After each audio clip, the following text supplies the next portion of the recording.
Buongiorno a tutti ragazzi, io sono Ale Fabius e oggi andremo a vedere il peggior livello delle Backrooms, Fan-Made, scritto da Ryan Smith.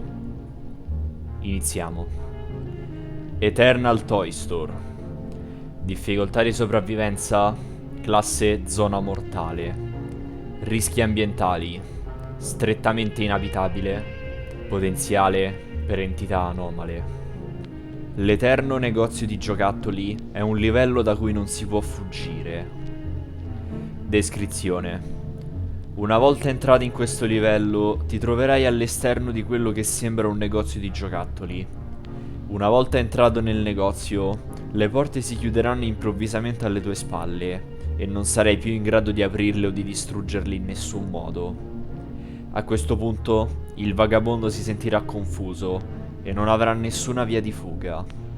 Il livello è composto da varie zone, alle quali si accederà automaticamente man mano che si viaggia nel livello, e ognuna sembra essere una versione peggiore della precedente. Zona 0. Questa zona è semplicemente un'area buia in cui ci sarà soltanto l'entrata del negozio. È impossibile non entrare nel negozio, dato che il vagabondo sarà spinto ad entrarci da una forza misteriosa.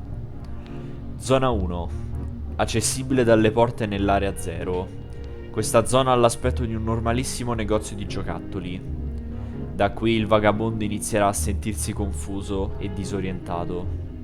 Zona 2. Identica alla zona 1, con la differenza che tutti i giocattoli saranno vecchi, distrutti e coperti di muffa.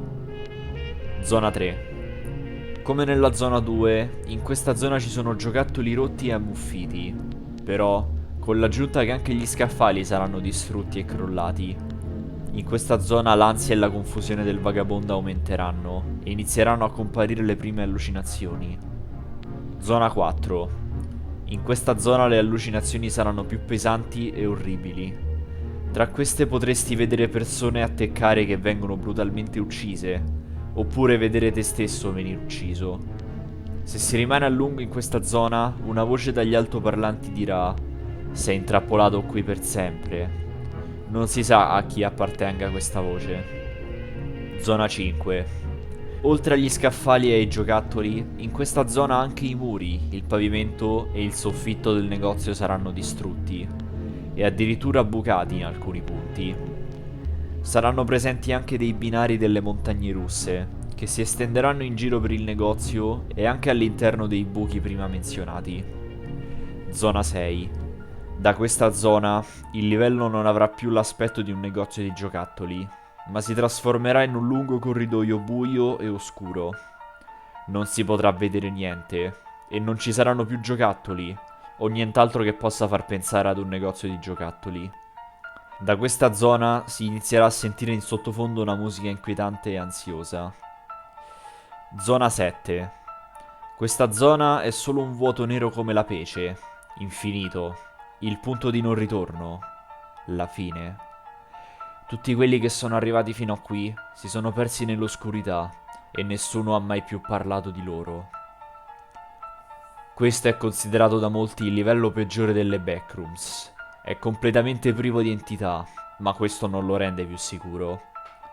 Chi ci finisce sarà costretto a rimanere lì per sempre, a vagare senza meta, nel mentre che la sua mente e la sua personalità crollano e la sua anima verrà disintegrata. La cosa peggiore è che sarà impossibile morire. Sì, ogni tentativo di suicidio sarà inutile. Non potrete liberarvi dalla sofferenza di questo livello con la morte, e non potrete nemmeno trovare una via d'uscita. Questo livello è una trappola, un inferno, il capolinea. Chi ci finisce finirà inevitabilmente per percorrere tutte e 7 le zone, fino ad arrivare all'ultima e svanire per sempre. Basi, avamposti e comunità. Nessuno. Entrate e uscite. Entrate.